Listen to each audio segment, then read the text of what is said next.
Wait, wait. So we're live currently from the forecourt of the Rashtrapati Bhavan.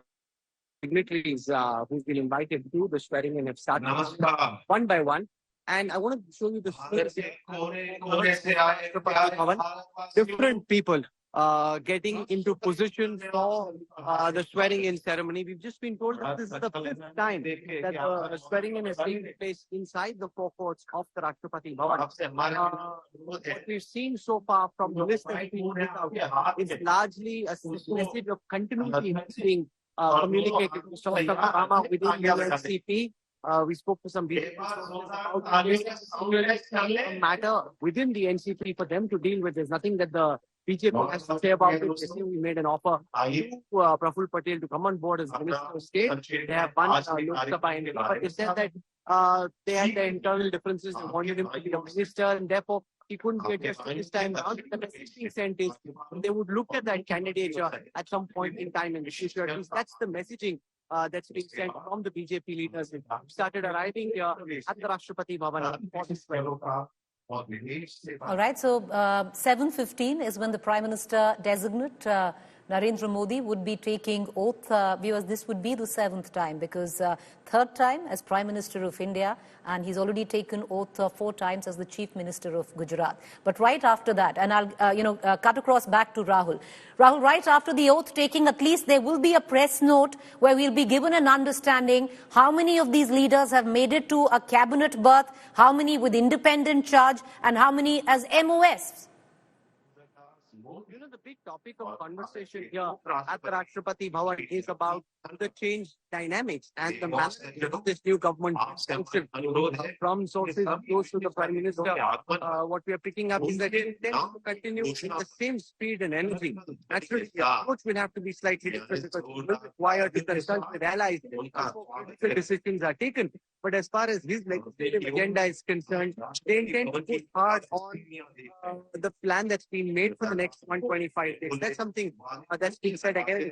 Different officials work very closely with the Prime Minister. The other message is that don't expect the allies, especially in the BJP at the moment, to be too troublesome. That too much is being made of the fact that you have the TDP, you have the JDU and the Eknath Shiv Sena deal with. They're saying these are parties that there's a good affinity and they hope they're going to move forward with their agenda.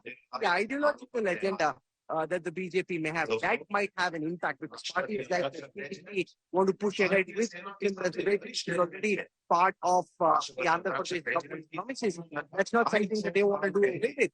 But outside of those ideological points, as far as the legislative agenda is concerned, the Prime Minister indicating very firmly that the Prime Minister is determined to prove that this reduction in his seats, he can give as good, if not better governance. That's at least the very firm message that they're seeking to put out. You know, Rahul, one word that we're hearing a lot, and the phrase is continuity. But under the current circumstances, news already coming in that JP Nadda would be swearing in as one of the Council of Modi's ministers. His term as president ends by the end of month. Then it also leaves in the realm of speculation who is going to be the BJP party president. Is it going to be, one of the top 4, which the Prime Minister already had?